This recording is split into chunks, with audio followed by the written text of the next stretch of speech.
Hi, my name is Gerard Daché, and I'm the Executive Director of the Government Blockchain Association. I'd like to welcome you to this month's edition of Emerging GovTech. We do this series every month on different emerging technologies that are important for government, all kinds of topics. We do healthcare, identity, supply chain, financial, non-financial, and we do these every month.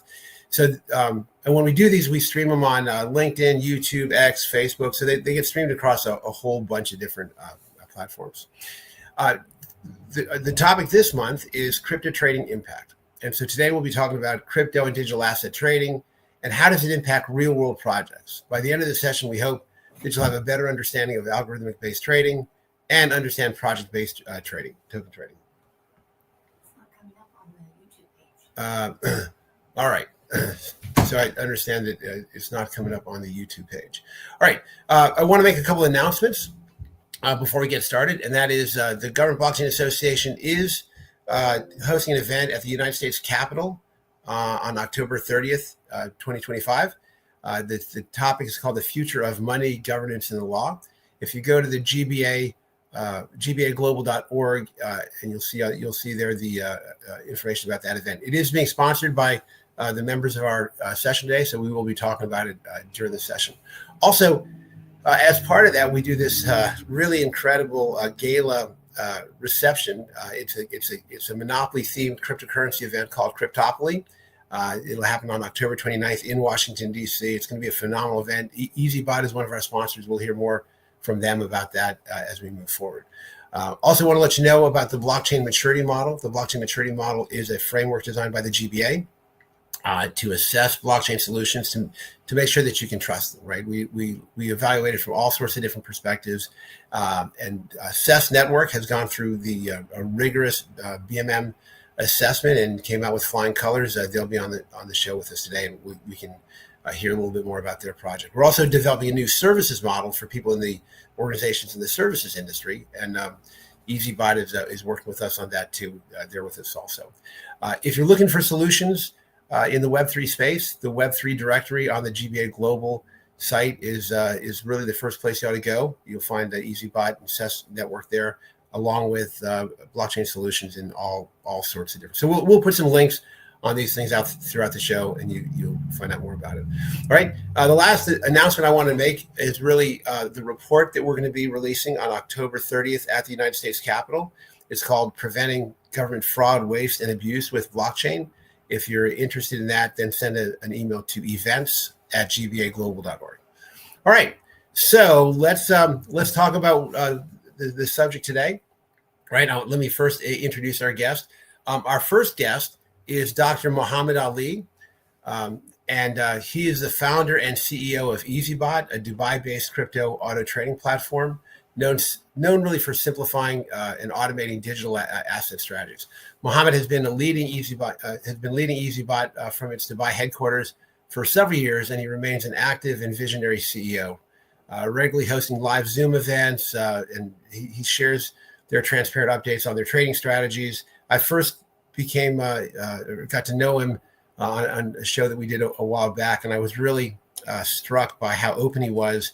And the more you get to hear from him, you'll see kind of why he got into the space and just the incredible lessons that he's learned that he shares with other people. So super excited to have him on the show. Along with him is Charles Anderson. Charles has become a good friend. He's best known in professional circles by his handle Wealthy Choices. He serves as the director of resource development and business, and he's a business intelligence officer at EasyBot. He lives in Pittsburgh, Pennsylvania. Charles brings over a decade of experience really blending financial services and data-driven strategies. One of the things that is really great about Charles is how he works with people to help them understand the technologies, the different crypto trading methods, and he personally mentored me through this whole process. So I've been working with him and EasyBot since the beginning of the year, and it's just been a phenomenal experience. Charles is a dynamic communicator. And leader. He's passionate about supporting client engagements, operational excellence, and cryptocurrency awareness through EasyBot's mission.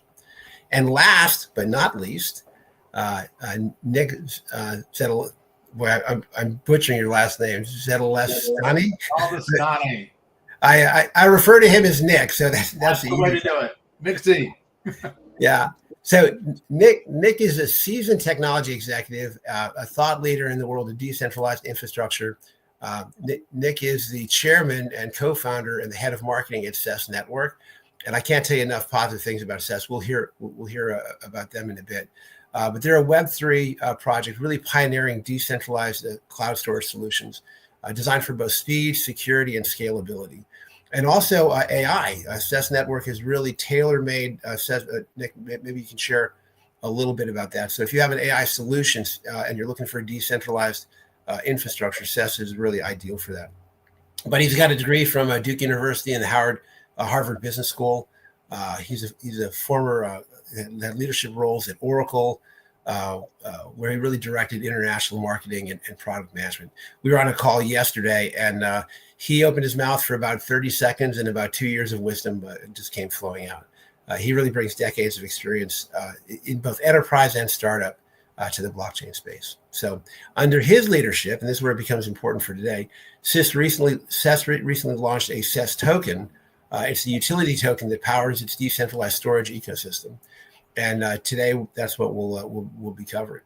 So he's passionate about data sovereignty, has been instrumental in advocating for standards and innovation and reshaping really how data is stored, shared, and secured in the digital age. So please join me in welcoming our three very distinguished and just really great people to the show. So listen, we're going to talk about a couple things first, but I think it was Nick who suggested that we really wanted to tell stories because you learn a lot through that. So I want to start with Dr. Ali. Dr. Ali, I've heard your story before. It's a great, compelling story and really sets the stage. So how did you get into crypto trading? Yeah, first of all, thank you for having me here on this call, and I appreciate the efforts that GBA is doing in basically educating people and putting people up to stage when it comes to technology and also other things related to blockchain and cryptocurrency. So I will start a little bit earlier than my starting with the crypto trading. I'll just tell a little bit of my background and how did I get into the crypto at the first place. In profession, I'm electronics and electrical engineer, worked for over 13 years in the elevators industry in two of the big leading companies in the elevator industry, Schindler and ThyssenKrupp. One is Swiss and the other one is German. And while I was climbing the ladder of the job from trainee engineer to project manager to branch manager, and then got into operations for a couple of years. When the pandemic hit in 2020 or end of 2019, I had to leave my job. And by that time, me and my wife have started a travel agency. But then after the pandemic, the lockdown and everything happens around it, it's kind of a dead industry. So I had to deal with this. I had to somehow get a source of income and so on. And the thing that really attracts my attention is the cryptocurrency. And in specific, it was more of the mining, because as an engineer mindset, mining made sense for me to put the machines at home and let them run those operations, and we make rewards in return. So I had like my last credit card, I used it to buy some mining machines, and I was mining specifically Ethereum when it was mineable at that time. Around 2020. So brought those machines and put them at home. And based on the logic and based on the study that I made, it should be able to cover my main costs and also help me to recover the investment that I put into it. And it worked well. It worked well there. For this first 7 months, I was full break even in about 7 months. While I was mining and while the mining is working perfectly for me, at least covering the main cost and so on, I was introduced to crypto trading. And a friend of mine actually called me and said, there is a crypto trading company, why don't you join us? Where we had actually to send our Bitcoin to the company and they had to trade it for us.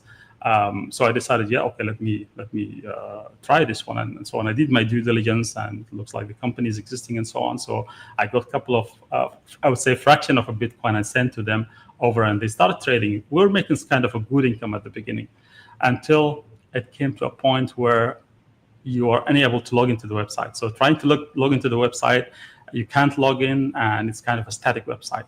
You don't see the trading anymore. You don't see your capital. You don't see your profit that you made. And the rumors, soon after, the rumors start coming out saying that the owner is missing and they cannot find him and so on. So I realized that it's a scam, and it was more of a Ponzi scheme than actual tradings. So they were not doing trading, basically. They were just taking the new investors' money, paying the old investors and so on, until they ran away with maybe a couple of thousands of Bitcoin. I'm not quite sure about the amount. So at that point, I made a promise to myself, I'm not going to get into crypto trading anymore, and this is the end of it. No more trading, no more crypto only. I will just do my minings and look for something else. Soon after, the same friend who called me for that company called me again and said, okay, now there's this new company who does crypto trading and so on. So my first answer was obviously no. I mean, I'm not going to get myself into this anymore. I just lost my money there in that company. But then when he started explaining more that this time, no, it's different. You keep your funds within your custody, within your exchange account, and you connect that software. It was software that does trading on our behalf within our own account. So it was kind of safer than the previous one, because my funds are not going to any third party that they claim they are trading it or anything like this. So yeah, I said, okay, let me give it a shot. So he was guiding me through online because he wasn't from the town. So that's how we do it. He showed me how to create the API connection from the exchange to the software, and then it came to the settings of the software. There were some numbers that we had to put in. So he told me, listen, those are the numbers, you just put them and it works for you. Yeah, so that's exactly what I did. I just took the numbers blindly and put them on the software, and it started working. That was around, I think, March, April 2021. By that time, the market was going up. It was kind of a bull market. So we were making some good profits, and sometimes 2% per day, 5% a day, 3% a day, while the funds are in our custody. So it was kind of very safe crypto trading tool, until it came to the moment of truth. I call it the moment of truth because it was a shock for me and for all the people that were using that bot or that software. Actually, I was part of a community mainly from the US and Canada and the Western world. And we were having Zooms on a daily basis. So when the Bitcoin and the price of the crypto in general started falling down around mid of May, June 2021, yeah. Then the price started going down. The Bitcoin, I remember the price went down from 64,000 to 28,000 in a matter of less than a month. That was basically the moment of truth where the trading stopped. The bot didn't trade anymore, and the value of the portfolio started falling down for me and for all the people around me of that community. And then we were just, stuck. We didn't know what to do. We didn't know how to get out of this situation. For me, that wasn't the end because, okay, I thought, let me try to do something. Let me see what went wrong. Because for me, there were only three possibilities of something that goes wrong at that time. It's either the market, which did something exceptional and the bot stopped trading, or it's the software didn't work well, or maybe the parameters that we put into the software were not perfect. So I started just using my home office every day, wake up in the morning and start checking and seeing what happens. So I looked at the market, the chart of the Bitcoin and the main tokens, and I found that the price is exactly the same. It's kind of the nature of the market to go up 50%, go down 50%, and fluctuate all the time. So I put the market aside. So the market is not the issue. Let me look at the other things. The second thing that I was looking at is the software. So for me, the software is a tool. You give it the parameters and execute that strategy into the market. So the software also aside. Now the parameters. Let me look at the parameters and see what happens, if it's perfect or not. So at that time, I didn't have really knowledge about trading or about the parameters of the algorithmic tradings and so on. So I had to do a trial and error to understand what take profits means, what retracement means, what pullback means, what all of these words that didn't mean anything for me at that time means. So I just had like my pen and paper and my computer in front of me for about 4 weeks, just only trying to analyze with the trial and error to see in real market, okay, take profit means this, retracement means that, and blah, blah, blah, blah. So I made a list of the parameters. And when I applied the same numbers that were given to me by my friend into those parameters, but now I understand what they means. I realized that it meant stop if the market goes down like around 20% or something like this, because the strategy is made like this. If the market is going up, it's going to be trading fine and make profit. If the price goes down, it's going to stuck and the value of the portfolio is going to fall down. So by the end of the fourth week, I came up with a new strategy that works for that bot or for that software that we used at that time. But the problem for me is I couldn't test it because obviously my funds were stuck in that market, and all the people around me, their funds got stuck and they cannot liquidate now. Otherwise, they would be losing like more than 50% of the value of their portfolios. So I started looking outside the box. While attending those Zoom calls of the communities, I've been seeing people really struggling. I mean, I remember one guy was having $200,000 of his retirement money. He put all of it here, and suddenly he sees like 70 or 80,000 only, and he's just blown away. He didn't know what to do. So seeing many people like this really triggered something in my mind to see if I can do something to help those people who are stuck into this market and help them come out of the market with the profit they made and the capital that they put in at the first place. So that's exactly what I did. I came into that course and I offered my support. I could help the situation. And I started with a couple of people to play with the parameters of their bots. So looking at their account and analyzing it, and then changing a little bit of the parameters and letting the account trade for a couple of weeks. And what I saw happening is that those people comes out with the funds that they put at the beginning in the trading, plus the profit that they have made, without the market having to come back up again to the initial point, which is basically exactly how it should work based on the numbers that I made. It's more of a numbers game. And then as I'm helping people, other people getting to know that I'm doing this, they're coming also and getting lined up. I remember that time was, I was enjoying it because I was helping people, but it was also a bit of a struggle because I had to stay awake until late nights or maybe mornings of my time because. Dr. Ali, I think that's a great segue, right? Because you were in a position where you saw you learned what algorithmic trading was, right? You saw that the existing models that were out there only worked when the markets went up, right? Yep. You came up with a solution, and that's kind of how EasyBot got started, right? So EasyBot, from that point forward, your willingness and desire to help those other people, after learning the lesson that you got to custody your own funds, right? You can't give it to somebody else. That's like the Sam Bankman-Fried kind of thing, right? And that's really what happened there with let me throw it over to Charles, right? Charles, can you explain a little bit? Take us from where Dr. Ali brought us, right? You got involved with EasyBot, and can you kind of tell the audience what is this algorithmic trading that Dr. Ali talked about?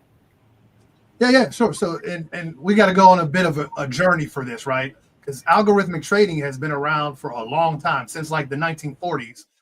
The first rule-based fund was established back in 1949. So the concept of algorithmic trading has been around for a while, just not in digital asset markets, right? So it's been relevant in traditional finance for quite some time. By like 2013, 70% of U.S. equities were traded using algorithms, right? And so EasyBot releases in 2022 with this concept of making use of rule-based trading, algorithmic trading on an automated fashion for digital asset markets, for cryptocurrency, for something that's so volatile, most people want to stay away from it. But now in come EasyBot with the perfect solution to where instead of someone being subject to risk with volatility, all they got to do is turn on a software product, and let the algorithm take over. And so algorithmic trading, all it is a set of rules that establishes how trading will go. And so for EasyBot, it's spot trading. It's buy low, sell high. The market moves a certain way, the algorithm will take over, right? Market moves down, algorithm says, hey, we got to place a buy order. Market moves up from that position. Algorithm says we got to place a sell order for profit. And so this solution is relevant for what's happening today, especially in the United States, with reference to things like retirement savings and 401ks and mutual funds, et cetera. And so we kind of understand that, at least in the United States, right, the retirement system, it's under strain. Nearly half of U.S. households report no retirement savings at all. And even those people in their late 50s often hold balances that are really far below what's actually needed to secure retirement. And so traditional tools, right, like 401ks, S&P 500 index funds, CDs, money market accounts, they face things like contribution caps, liquidity constraints, market drawdowns, and really modest yields, right? And so IRS data, it confirms that there are deferral limits, right, for these types of things for people of a certain age. And Fidelity Investments, one of the major retirement benefit companies in the United States, they report there are record balances right now, but there are continued gaps with what people actually need to have as far as those retirement balances. And so digital asset markets, cryptocurrency, they offer higher return potential, but it comes with volatility, right? And so EasyBot's algorithmic approach of a rule-based a situation where there's no emotion involved, there's no needing to take breaks, there's no days off. It's just rules that say this is what will happen if the market does X, Y, and Z. That approach is designed to turn that inherent volatility into systematic opportunity, in all honesty. And so while this is happening, this opportunity for profit, we're emphasizing protection of trading capital. We're emphasizing measured performance. We're emphasizing operational resilience, no single point of failure with the EasyBot algorithm. And so it's just really a great opportunity for anyone who's banking on traditional finance to get into digital asset markets using a perfect solution that mitigates risk. And I'll show you if I have time. How much time do I have? No, hold on to just 1 second, because I want to kind of take us from Dr. Ali got into this thing, right? Mm-hmm. Recognizing that that digital assets really is a very strong way for people to invest and stuff like that. Most people understand digital assets in terms of like Bitcoin and right. Stuff like that. But there's a whole new class of, I would call them investment opportunities, right? There's project-based tokens, right? A lot of people look at Bitcoin, and some people say this about the US dollar, but they say, hey, there's nothing behind it, right? So let me turn it over to Nick. Nick, probably everybody on here understands the idea of investing in like Bitcoin or Ethereum, but are there project-based tokens? Well, I know that there are, but tell them a little bit about some of these project-based tokens, and maybe use CES Network as an example of what these project-based tokens are. Why would somebody want to invest in a project-based token or CES? Well, first of all, thank you for having us, and couldn't be more excited to be on here and sharing with EasyBot. We have a great partnership, which you'll see in a minute. I think that's where we were being taken until I interrupted and shared with you a great deal of excitement. I've been in the data business for a very long time. I started at Oracle back in the late 80s and really focused on how do you ensure data sovereignty, privacy, and security. And back then, you know, we were known at Oracle and other databases not to have the best mechanisms to actually ensure the data is absolutely able to be pulled out. In fact, the joke in 1988 was you might put the data in, but can you find it? Good enough. Version 7 came out and proved you could use a relational database really effectively. And why I go back is that our focus on data sovereignty, privacy, and security has been there for 50 years. The issue is that it's always cost us something to have that level of security, sovereignty, and privacy. The best part about the blockchain is the fact that the blockchain itself provides this mechanism on top of TCP/IP to provide a mechanism to ensure that we actually can track everything. And of course, the blockchain is pretty basic, but you can build on top of it like the cryptocurrencies have done. But outside of the crypto world, outside of the crypto token world, there are other opportunities. There is the whole world of DePIN, decentralized storage, CDN, DApps, smart contracts. The whole area of access and utility tokens are out there and coming out in strides. When we think about what's happening with technology, I don't like to talk about Web3. I like to talk about more that the blockchain is the next generation of technology. We're going to be able to do things with the blockchain and the blockchain infrastructure that we were never able to do in the Web 2 world. And as an example, decentralized storage is one of those things. Decentralized CDN is another. The ability to do things with DePIN, decentralized physical infrastructure networks, where you can actually have, Wi-Fi in remote areas of the world that don't have Wi-Fi right now and cellular service. That you can actually go beyond the DePIN world and you can get into governance. Think about the whole area of voting and the importance of being able to raise the bar on authentication, real world assets, the staking and the security aspects, the incentives. We can now start to reward people for usage, data economics, and how we actually with this whole blockchain can do things way beyond just a cryptocurrency. And of course, interoperability is a key part of this, and how tokens can be used to bridge amongst all these ecosystems. And so when we talk about tokens, it's not just a crypto token. It's a token that goes way beyond. And at CES, what we've done is we really focused on a problem that we felt was going to be exacerbated by AI. In other words, AI was going to be the driver. In fact, when I spoke a couple of years ago in Dubai at the conference, I said, what email did to TCP/IP, I believe that AI will do to Web3.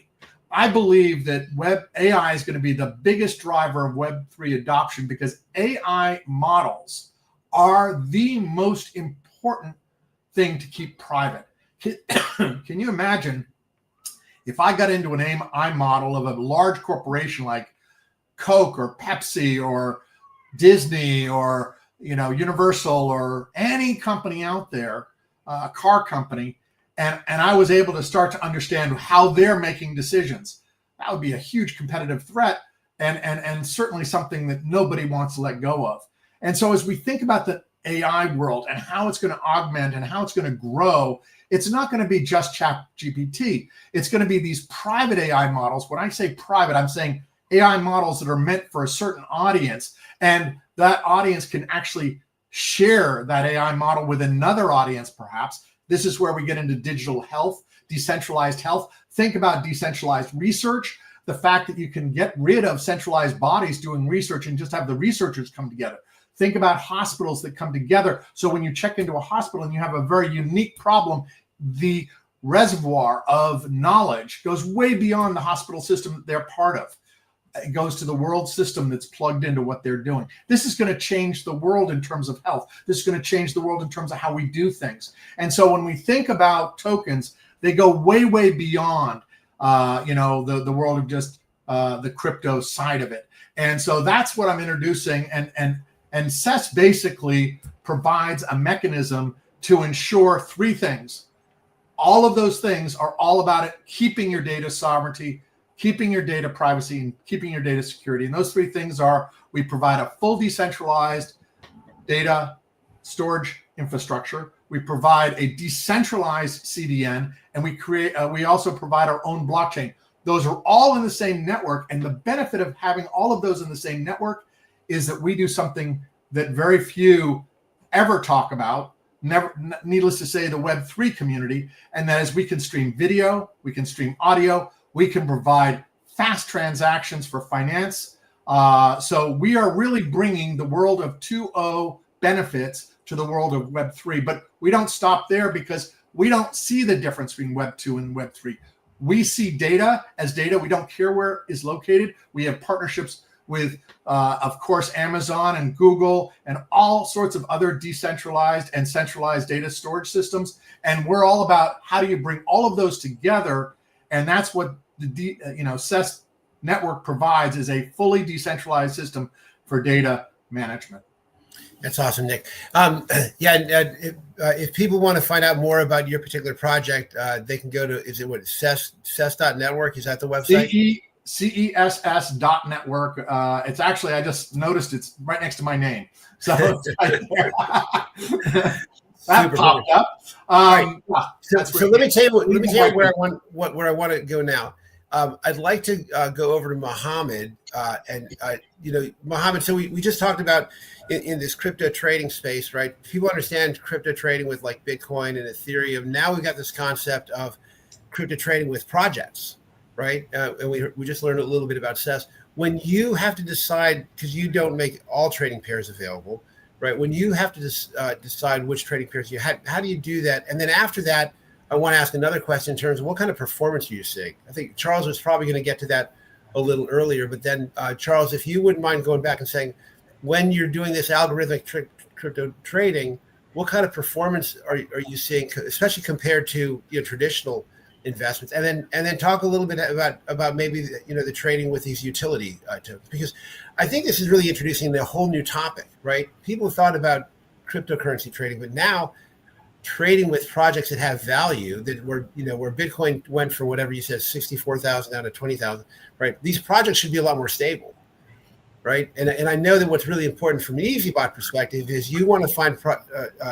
pairs where there's movement, right? And you guarantee against it going to zero, right? But Jiminy Crickets, if I can invest in a token like CES or something like CES, where I know there's something really behind it, I've really got the best of both worlds. So, Dr. Ali, share with us a little bit about how do you choose these tokens, and then Charles, we'll go back to you to see a little bit more about the performance. So, Dr. Ali. Yes, sure. So we have a specific criteria when we choose tokens or coins to be traded on our platform. We don't have all of them available. So the 4 criteria that we have, number 1 is the trading volume. So the token or the coin or the trading pair need to have big trading volume so that we can avoid what's so-called slippage in trading. Slippage basically means you place a trade at a specific price, but actually because the price moves really quick and there's no liquidity, you get it placed in a different price, which is lower, and then which results in kind of loss on that trade. So this criteria number 1. Number 2, we have is the past performance to see how was the past performance of this coin. What was the lowest point it reached to? Did it go to close to zero? Did it go to 90% or 70% or just 50% and so on? The third criteria is how old is this coin? We're looking for, we will not use a coin that was born yesterday. We're going to be using coins that have a proven track records that have been there for a couple of years at least, unless there's some exception. So the fourth and the most important thing is what is the backbone project behind the coin. We don't want to trade a coin that doesn't have any kind of a backbone that supports it and have the possibility to go to zero. So as long as the coin is fluctuating and not going to zero, then it can be traded. But and what can give you assurance of that is the backbone project. As you rightly mentioned, if the coin has a backbone project, that means it will unlikely go to zero. Let me put it this way, and then it's more trusted for the trading, and it can always have value and can be traded. I'll just answer a little bit of the question that you asked about the statistics and so on. I'll just mention the global things, and then Charles can take us in a little bit more details. So far, we have closed more than 17 million trades with a success rate of more than 99.8%. This is basically the global things, but now Charles can tell us specifically about the CES token, which we started recently trading it as a test. So I'll give it back to you, Charles, unless there's no question. There's other question for me. Yeah, and Charles, you got a little bit of time, right? So if you want to talk about EasyBot performance in general, and then the CES token in specific, then I want you to feel free to do that. Yeah, and I want to share my screen. So let's bring up some data points. This will be really interesting to kind of to venture out into performance. We want to make performance relevant to something we're familiar with. And so let's take a look at one of the major indices in the United States. It's like a benchmark for portfolio performance. And so consider S&P 500, right? Everybody's familiar with S&P 500. Been around for a while, even as early as 1926 when it was just S&P 90, right? But the average rate of return across these many years is only about 12%, guys, 12%. And let's look at the past 10 calendar years and see what kind of performance we've been getting. And so I want to point out that traditional finance, again, there's opportunity there, but there's way more opportunity in digital asset markets. And looking at the past 10 calendar years, we see average rate of return about 15%. wow, right? That's great, right? That's great. No, not really. Take a look at what EasyBot can do to a portfolio over time, where the risk of volatility is managed through algorithmic trading that's automated, and we have access to higher rates of return, right? And so EasyBot on a portfolio we started back in January of 2023 is averaging over 50% a year. That's way more beneficial to someone trying to save for retirement than 15% per year, right? And again, just looking at S&P 500 right now, as of 2025, rate of return is about 11.44%, right? We knowing that STES is a part of the GBA and STES network is BMM rated, right? We wanted to make sure that we had an opportunity to take a look at performance related to the STES token. They got a token and it's BMM rated. So we put it through the EasyBot regime. And in 64 days, just 2 months, we already generated 15% on our rate of return. That's so much higher than the 11.44% that we see in S&P 500 for almost, it's almost been an entire year, guys, 9 months, and we're only at 15% rate of return when in 2 months we could get 15% through algorithmic crypto trading via the EasyBot platform. And I'll point out. And Charles, can I throw one thing in here?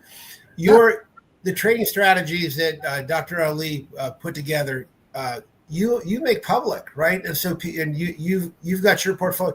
So when I first looked at you guys, I got to tell you, I had one eyebrow raised, and I was like, I don't know, right? I've heard about these scams, and I had a lot of people say the same thing. And so just for our audience to know, I've been personally working with these folks and gotten to know them and their integrity and transparency. Dr. Ali's really his heart to try to solve the problem for himself and then recognize other people had the issue and then realize that, hey, we could win together, right? Rising tide lifts all ships. And I'm so impressed, but you guys are so transparent. I just really, really appreciate it. And Nick, I got to tell you, I think my first connection with Seth was with Emily, right? And then I got to meet JC, and oh my gosh, what just gold nuggets of a human beings. They're incredible people. I'm so when you guys come together, this is awesome. I didn't mean to interrupt you, Charles, but I just wanted to make that point. No, and I think it's a good point to raise. We always approached our business from the premise of putting people first. We say in our business, when helping people is your purpose, there's always profit in your progress. So passion for people always leads to profits on repeat. And so we do a lot of education, right, in our community so that people are much more competent when they enter digital asset markets, thereby equipping them with tools that they need to be successful. And so one of the things we like to do is do comparisons between traditional finance and what digital asset markets can do, cryptocurrency, right?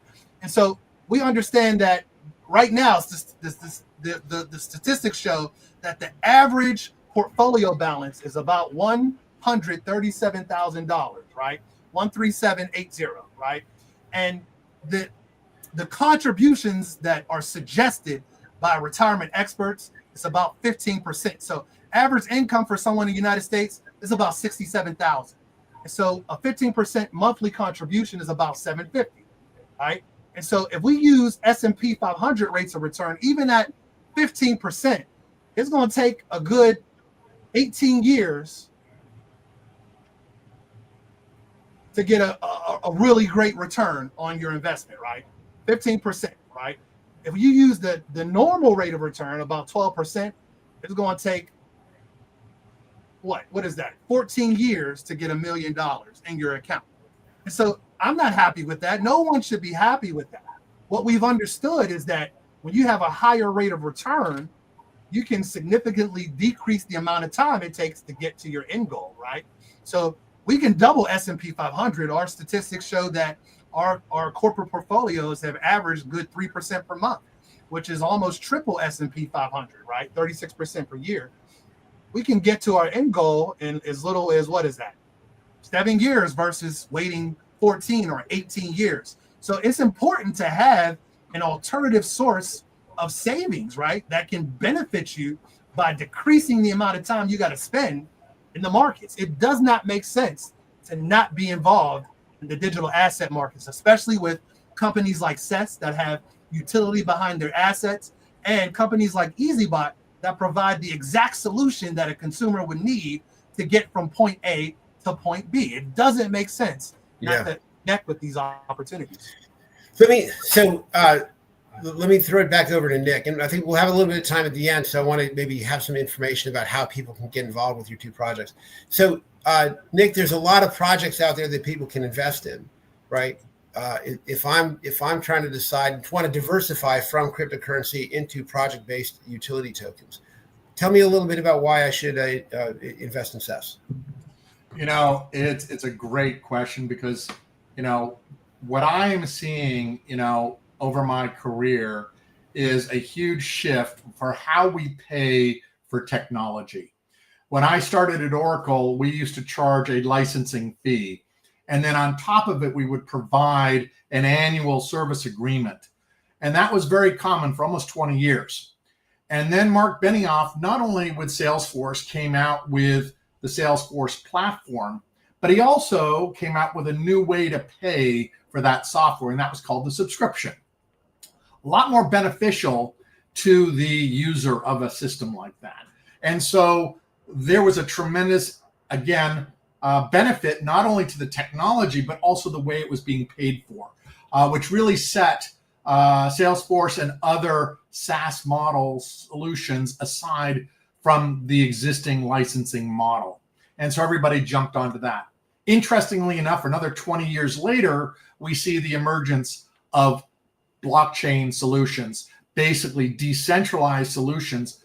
But that's the new technology, but the benefit is also a new way to pay for it. And that's where a token is being used to pay for that technology. So think of it almost like when you're buying a token, utility token for software, it's like buying a stored value card at a department store. You're buying a credit that you can use going forward. And you can buy as much of it as you want. And the good news is that price is determinate on the marketplace. So to the buyer of technology through a token, that gives a little more power to the buyer again. So we are going to see organizations like the SaaS companies, like Salesforce, start to look at tokenization, not just assessed by ourselves being an infrastructure company, but I'm envisioning that every software company in the next 5 to 8 years is going to utilize tokens in some way to sell their software. So coming back to why is it a good idea to look at a utility token or look at specifically the CES token? Well, the number one reason is because there's value backing it up. In other words, there's a supply and demand event here. There's the person that wants the technology, wants the computer that you as a miner are providing, wants that infrastructure to be there. And there's the other side of the person that's willing to make that technology available. And that's really what sets aside what I call this next phase of trading, this next phase of the whole blockchain tokenization world, is that now we've got the fact that backbones of the overall blockchain industry are now available through a tokenization system. So, the CES token is required for the storage, retrieval, governance, and participation of all of our services. So you can imagine as more companies start to use CES, the demand for the token goes up, which also provides a great opportunity for people that are looking to provide their services, their equipment through mining, as well as those that are taking advantage of training models like we're talking about here being available. And so the whole driver, I want to go back to where I started, the whole driver in my books of why tokenization and why decentralized data is going to become so big is because there's so much requirement. There's so much need out there for data storage and data distribution. And that's because with AI models, the amount of data is just exploding. We saw this with IoT, where data storage became pinnacle, and there were so many bits and bytes of video and audio and all these systems out with IoT. Now we're going to see that with AI even more so. So it's only growing. In other words, the value of data is growing. That means the value data network is so important. And that is backing the whole area of a token that is being traded. And that's why the SES token is such a great direction for people to look at in terms of, you're purchasing, in essence, a value that someone will want. And so that will drive the token to pricing that will allow for people to make money off of the token, as well as those people that utilize it. So the whole area of utility and demand, the whole area of incentive and reward, we have a whole gamification side. In other words, we're providing insights, and we have a community. Our community makes money through getting tokens for promoting and supporting our world. And so let me throw one other aspect. When I looked at this SES token, one of the things that I saw gave it incredible value, right? And I'm in the government space, right? And so, the Government Blockchain Association is interested in bringing people in government to the decentralized world, right? But there are some barriers and limitations. One of them, for example, is if you want to do voting on blockchain, right? There are laws that prohibit my government from being able to put data in jurisdictions outside of, or areas outside of my jurisdiction, right? So geolocating, geofencing data, right? Well, how do you deal with that in a decentralized network, right? SES Network has a solution for that, right? And again, we don't have time. This isn't this isn't intended to be a SES Network infomercial, right? It's really about tokens. And again, I asked Nick because they have such a great token. And if you're going to get into a utility token, then that's a great one to get into. But it's that. And then also with this huge explosion with AI, right, your ability to separate the training data from the training model. So you've got an entire infrastructure that allows for decentralization, yet really supports the growth of AI and supports public sector by being able to geolocate nodes or geofence nodes, right? So again, if I was going to invest in a utility token, Jiminy Crickets, man, you guys hit the ball out of the park. Yeah, if I could just share for 2 minutes, I highly recommend anyone to read the SES white paper. It will give you all the confidence you need in terms of all the technology we offer and the strength of what we're offering. But you touched on 2 things. One, we can geofence. In other words, we can ensure that all nodes sit within a certain geographic area, which is great for, we talked a lot to the IRS a couple of years ago, and they were like, well, we have to have all the nodes inside of one area. And you just pointed out voting. The nodes have to be inside of a state or inside of the U.S. borderline. So there's absolutely that we offer. And we also recognize that, AI is so critical. And so what you're touching on is AI, for it to be effective, has got to be dynamic. It's millisecond updates that will make AI very successful. And yet, how do you do that with a centralized system when data can be anywhere? You have to ensure the data stays very private and secure, and the model gets updated in flash time, millisecond time, and therefore that model then has to be made sure that it's absolutely sovereign, secure, and private. And that's I'm going to sidebar for a second. One of the things that the GBA is really known for is setting standards, right? And we've developed the artificial intelligence supplement to the blockchain maturity model. SES, I'm sure you heard about the trials and tribulations of SES going through that rigorous process. Thank you. No, I've been told, other reviews people had, they called were high level flyovers, right? They had smart contract audits. But they said ours was more like, I won't a medical term that involved. Now that we passed it, Jared. Now that we passed it, I'm very happy. Yeah, exactly. No, for those of you that don't know, BMM assessment involves pulling a team of experts together from multiple disciplines, right? So you got legal and regulatory, you've got technology, you've got tokenomics and domain expertise. And they go through a very, very rigorous process of evaluating documentation, technology, just all kinds of stuff. And so but we're looking at artificial intelligence as an important, we need to secure AI with blockchain. So we're putting a lot of time there. And I want to go back to Dr. Ali. As you look at future projects, right? I would say the BMM really ought to be a discriminator, right, or a criteria, because if people have to do due diligence. The BMM is a phenomenal way to do that.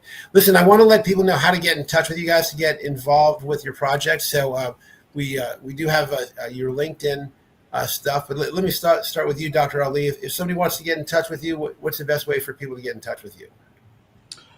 They can get back to me on LinkedIn account, which you have shared the link already here. And I think Charles can share also with us the email where people can send their inquiry or whatever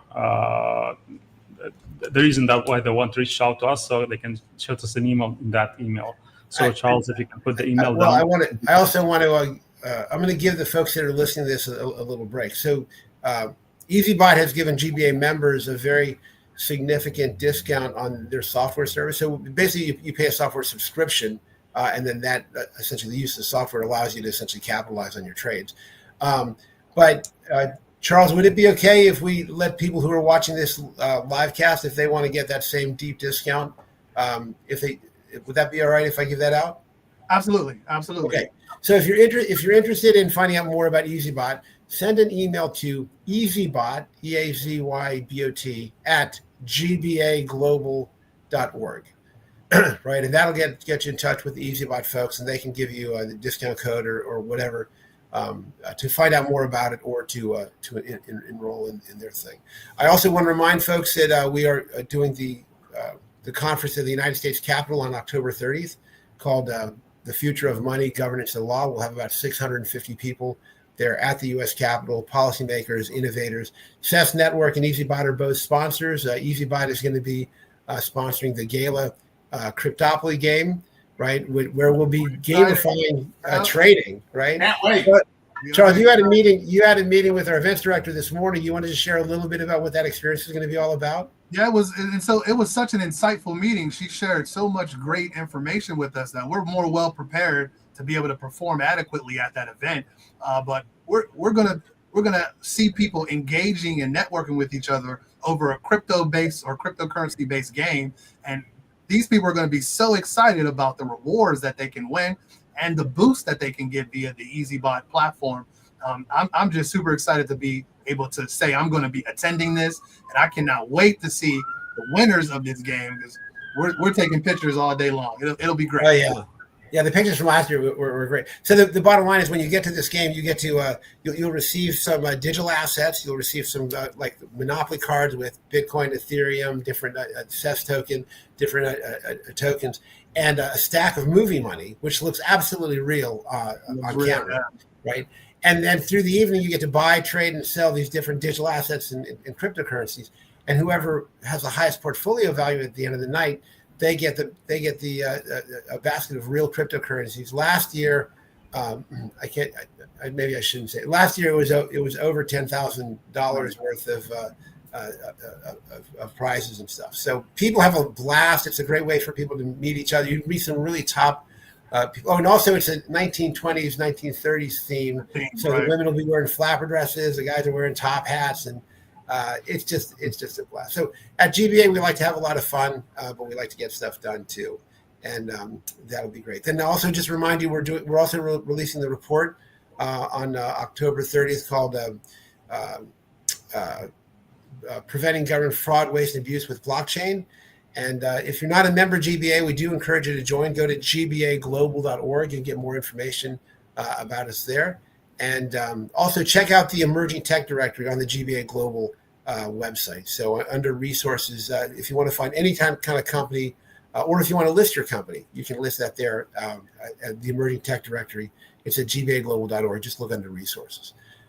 And with that, Nick, any final thoughts you want to put out there? You know, a couple of things I'd love to share. For those of you that are developers out there, are part of organizations building Web 2, Web 3 solutions, feel free to check us out at CES.network, read the white paper, follow us on Discord, really get to go to GitHub, read all of our materials. It's very thorough. You can set up your own node yourself very easily, and, take advantage of the fact that we're still in this pre-launch stage. We've launched the token, but we're going to the mainnet later this year. And so you have an opportunity still to build with us before we launch the mainnet. And for those that are looking at tokens, know that our token right now is at a point where we're about to launch. So you can study us, take our time, and to get a hold of us, it's really simple. We have a lot of social that's out there that I just mentioned. Feel free to connect with us there. I'm on X. You can follow me there. You can follow directly with the company. I look forward to hearing from everybody. We are all about working together. In the Web3 community, it is not the competitive environment that we saw in the Web2 community. We all work together. I'm dear friends with the head of many of the organizations out there that provide storage, provide DePIN solutions, provide infrastructures, provide Web2 solutions for storage. We're all working together because the future of technology is not competitive. It's us working together. And I love the transparency that Charles and Mohammed provide. We provide the same. And you can see all about us in all of the areas that I just mentioned.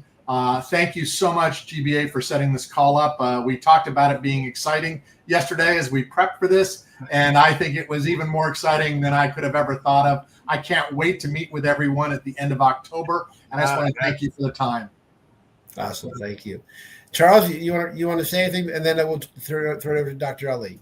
Yeah, so I'm looking forward to having CES, the BMM rated CES network, as one of our corporate partners, helping with referral rewards. I'm super excited about what we're doing together so far. So looking forward to the future of our partnership. I'm always thrilled to be doing anything related to the GBA. We found a kinship with the GBA. They are all about education, putting people first, and taking care of business. We do the same at EasyBot. So we're just thrilled to have these partnerships. We're looking forward to establishing more, bringing more people into the GBA, more people into EasyBot, more people into CES Network. And so I love the passion that exudes from the leadership at CES Network and the leadership at GBA. And we are on board with that type of leadership. So we're loving our partnership. I'll turn it over to Dr. Ali. Dr. Thank Ali, you, Charles. Go ahead and close this out. Sure, yeah. So thank you, first of all, George, for setting this up and inviting us for this call, and also inviting us to be the sponsor for your upcoming event in October. And it was nice meeting you, Nick, and hope to see you in person one day. And thank you, Charles, for joining me in this call, and thank you for all the attendees for spending the time with us and watching all about EasyBot and about the CES network. And I would like to welcome anyone who is really interested in crypto trading and have no experience to really join us, and just join us in our calls and see what we're doing and how we're doing it, and try it for yourself. Thank you. All right. You guys have a great one. We'll see you at the next live stream. Bye, everybody. All right. Thank you, guys. Bye.